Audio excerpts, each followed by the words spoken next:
बिस्मिल्लाहिर्रहमानिर्रहीम। अस्सलाम वालेकुम। मेरा नाम अमीर हमज़ा है और हम पढ़ रहे हैं कंप्यूटर साइंस 10th क्लास की। इससे पहले हमने जो कवर किया था, उम्मीद है कि आप लोगों को समझ आ गया होगा। अगर उसमें कोई भी मसला हो तो लाजमी पूछा करें।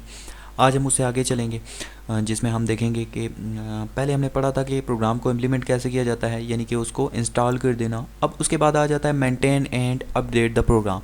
अब जैसे कि आप लोगों को पता है, आप मोबाइल फ़ोन पे कोई भी एप्लीकेशन जब आप करते हो तो जब उसकी न्यू अपडेट आती है या उसमें कोई मसला आ जाता है, या जैसे आप लोगों को एक आसान सी एग्जांपल देता हूँ, गेम की एग्जांपल देता हूँ। गेम में अगर कोई भी प्रॉब्लम आ जाए तो उसको वो मेंटेनेंस के लिए दे देते हैं और कहते हैं कि इतने से इतने टाइम तक मेंटेनेंस के लिए ये चली जाएगी। और उसमें अपडेट अगर करनी हो, कोई नई चीज़ डालनी हो तो अपडेट करते हैं। उसी तरह क्या होता है, program maintenance in an ongoing process of upgrading the program to accommodate new hardware और software requirements and introducing minor improvements. अब इसमें क्या होता है कि जब कोई नई चीज़ें हम लेके आते हैं प्रोग्राम में तो उसको अपडेट के लिए भेज देते हैं, मेंटेनेंस के लिए भेज देते हैं। Essentially it is expansion, updating and improvement of program after the installation. Regular maintenance is essential to continue usefulness of a program. अब जब हम मेंटेनेंस के लिए उसको प्रॉपर अपडेट करते रहते हैं तो वो हमारा जो प्रोग्राम होता है वो अच्छे से क्या होता है, वर्क करता है, अच्छे से काम करता रहता है। तो ये काम होता है मेंटेन का। उसके बाद आ जाता है डॉक्यूमेंट द प्रोग्राम। अब हमने जितना भी प्रोसेस किया है, डॉक्यूमेंट का मतलब होता है जितना भी हमने प्रोसेस किया है, जितना भी हमने पीछे काम किया है, उस सारे को एज ए डॉक्यूमेंट लेना। Documentation is a detailed description of program, algorithm, design, coding method, testing and proper usage. शुरू से लेकर आखिर तक यूज़ करने तक हमने जो भी काम करना है उसकी डिस्क्रिप्शन देना, उसको एज ए वर्ड लिख लेना, एज ए, जैसे कि इंग्लिश में कोई चीज़ हमने प्रॉपरली स्टेप बाय स्टेप उसको लिख लेना। Documentation is a variable for the user, valuable for the users who rely upon the program on day-to-day basis and for the programmer who may be called on the modify or update it। तो जो भी उसको call करता है, update करता है, तो उसको पहले पता होना चाहिए। डॉक्यूमेंटेशन में हर चीज़ लिखी होती है, इस सिस्टम में ये है, ऐसे कोडिंग की गई है, ऐसी चीज़ें इंस्टॉल की गई हैं, ऐसे इसको अपडेट किया गया है, तो वो सारी चीज़ें इससे मालूम होती हैं। There is no universally accepted standard concerning that should be included in the program documentation, although its content will vary somewhat depending on the complexity of your program. In general, comprehensively documentation consists of the following। अब documentation जो है वो इन steps के ऊपर consist करती है। A description of what the program is supposed to do, software requirements। अब वो प्रोग्राम क्या काम करता है उसके बारे में डिस्क्रिप्शन देना, उसके बारे में लिखना कि ये प्रोग्राम ये वाला काम करता है। डिस्क्रिप्शन ऑफ प्रॉब्लम सॉल्यूशन, जो एल्गोरिथम हमने बनाया होता है उसकी डिस्क्रिप्शन देना कि ये ऐसे किसी मसले को हल करेगा। A description of program design including any aids used flowchart algorithm। Description देना, उसमें हमने जो भी प्रोग्राम बनाए हुए हैं, फ्लो चार्ट बनाया हुआ है, डिज़ाइन बनाया हुआ, उसका डिज़ाइन बनाना, एल्गोरिथम जो बनाया हुआ स्टेप बाय स्टेप, वो हमने डिस्क्रिप्शन के तौर पे दे देना है। A description of program testing process including the test data used and result obtain. जो हमने इनपुट किया, जो हमने चीज़ें उसको दी हैं, उसके ऊपर जो टेस्ट के दरमियान जो भी चीज़ें प्रोसेस हुई हैं, और उसके बाद जो हमारे पास रिजल्ट आया है उसको इसकी डिस्क्रिप्शन बना के देखना। A description of all corrections, modification and updates, जो हमने करेक्शंस की हैं, जो उसको मॉडिफाई किया है और उसमें जो नई चीज़ें डाली हैं उसकी डिस्क्रिप्शन देना। आ यूज़र मैनुअल, यूज़र गाइड और यूज़र गाइड, जैसे आप कोई चीज़ नई लेते हो ना तो आपके पास एक वो कॉपी सी बनी आती है जिसके ऊपर सारी गाइडलाइंस लिखी होती हैं, इस चीज़ को यूज़ कैसे करना, वही चीज़ आप डॉक्यूमेंटेशन समझ लो, उसी का मतलब होता है डॉक्यूमेंटेशन। उसके बाद आ गया जी फ्लो चार्ट।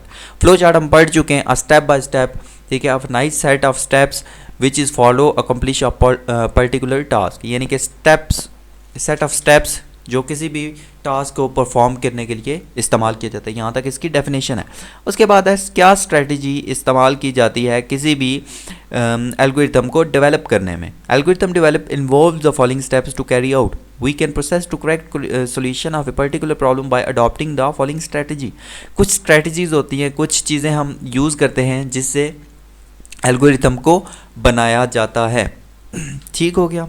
तो ये हम देखेंगे कि हम कितने स्टेप्स हैं। 3 स्टेप्स हैं। सबसे पहले है investigation, number 2 preliminary algorithm, refining the algorithm, identify the process, identify the major decisions, identify the repetitions, identify the variables. अब इसमें कुछ चीज़ें आइडेंटिफाई की जाती हैं कि कौन से प्रोसेस उसमें यूज़ होंगे, क्या वो इनपुट है, क्या उस पर प्रोसेस हो रहा है, क्या वो आउटपुट है। आइडेंटिफाई द मेजर डिसीजंस, कौन से डिसीजंस लिए जा रहे हैं। आइडेंटिफाई द रेपिटिशंस, कौन सी चीज़ें दोबारा रिपीट हो रही हैं, कौन सी चीज़ें बार बार यूज़ हो रही हैं। आइडेंटिफाई द वेरिएबल्स, कौन से वेरिएबल हम यूज़ कर रहे हैं। ये जब एल्गोरिथम बनाऊंगा तो आप लोगों को ये चीज़ें सारी क्लियर हो जाएंगी। Preliminary algorithm, device a high level general algorithm, step through the algorithm, does this walkthrough reveal any major problems, if it does then correct the problem। अब इस स्टेप में क्या किया जाता है, अगर आप में आपके एल्गोरिथम के में कोई मसला आ जाता है, आप जो भी स्टेप्स परफॉर्म कर रहे हैं उनमें कोई प्रॉब्लम आ रही है, तो उनको क्या किया जाता है, फर्स्टली उसको करेक्ट करने के बाद उसको लिखा जाता है refining the algorithm. Incorporate any refinements indicated in step 2, अगर इसमें कोई भी प्रॉब्लम हो, इसमें कोई भी चीज़ रिफाइन करनी हो, ठीक है, तो उसको इस स्टेप में किया जाता है। Group together processes where appropriate, तो इसमें ग्रुप बनाए जाते हैं। ग्रुप टुगेदर वेरिएबल वेयर, यानी कि वेरिएबल के भी ग्रुप्स बनाए जाते हैं। Test the algorithm again by stopping through it, और इसमें दोबारा से जो भी हमारा पूरा एल्गोरिथम चल रहा होता है उसको टेस्ट करना, दोबारा से क्या करना, उसको टेस्ट कर देना। तो ये होते हैं जी steps. Let us consider the following example by understanding the way of approaching a solution to a problem. अब इन तीनों स्टेप्स की आपको यहाँ पे समझ आ जाएगी। प्रॉब्लम क्या है हमारे पास, you have to bake a cake in your house. हमारे पास एक चीज़ क्या है, हमने केक बनाना है अपने घर में। तो steps from algorithm. Step 1, heat oven to 325 Fahrenheit. हमने ओवन को सबसे पहले क्या करना है, हीट करना है, यानी कि उसको ऑन कर लेना है। गैदर द इंग्रेडिएंट्स, इन सब इंग्रेडिएंट्स को गैदर कर लेना है। Flour, butter, sugar, milk, eggs, इन सब को गैदर करें। Mix ingredients thoroughly in a bowl, सारे इंग्रेडिएंट्स को मिक्स करें एक कप के अंदर, इन सबको क्या कर लें, मिक्स कर लें। ये तीसरा स्टेप हो गया। Pour the mixture into the baking pan, जो बेकिंग पैन होता है वो सारा जो हमने मिक्स किया हुआ था वो उसके अंदर डाल देना है। और step number 5, bake in the oven 50 minutes. अब ये लास्ट हमने क्या करना है, इसको हमने बेक करना है। Then step 6, repeat bake 5 minutes more until cake top springs back when touched in the center, cool on the rack before cutting. ये 7 स्टेप्स हमने जो भी किए हैं ना, फॉर एग्जांपल यार जो भी हमारे पास हम चाय बना रहे हैं, तो चाय बनाने के लिए हम जो जो चीज़ें करते हैं ना, पानी डालते हैं, चाय पत्ती, जो भी चीज़ें दूध डाल रहे हैं, वो सारे स्टेप्स बन जाते हैं। उन स्टेप्स को बस इस तरह स्टेप की फॉर्म में लिख देना, वो हमारे पास एल्गोरिथम बन जाता है। ठीक है, उसके बाद आ जाता है प्रॉब्लम 2। ये आपका होमवर्क है, यह आपने खुद से जो है वो करना है। अब आप लोगों को होमवर्क क्या दे रहा हूँ, ये जो स्टेप 2 था ना, टी बनाने वाला, यह आप लोगों ने एज ए होमवर्क के लिए करना है। उसके बाद इंशाल्लाह जो नेक्स्ट है वो हम अगले लेक्चर में करेंगे। ये यहाँ पे लूप्स के कुछ क्वेश्चंस हैं वो भी हम करेंगे नेक्स्ट लेक्चर में। तो उम्मीद है आज जो भी आप लोगों को समझाया वो आप लोगों को समझ आ गया होगा। अब आप लोगों ने जो भी चीज़ें हमने की हैं वो आपने कॉपी पे लिखनी है और इनको बार बार प्रैक्टिस करनी है और याद भी करनी है। ठीक है, और कोई भी प्रॉब्लम हो आप लोगों ने लाजमी बताना है। तो मिलते हैं अपने नेक्स्ट लेक्चर में, तब तक के लिए अल्लाह हाफिज़।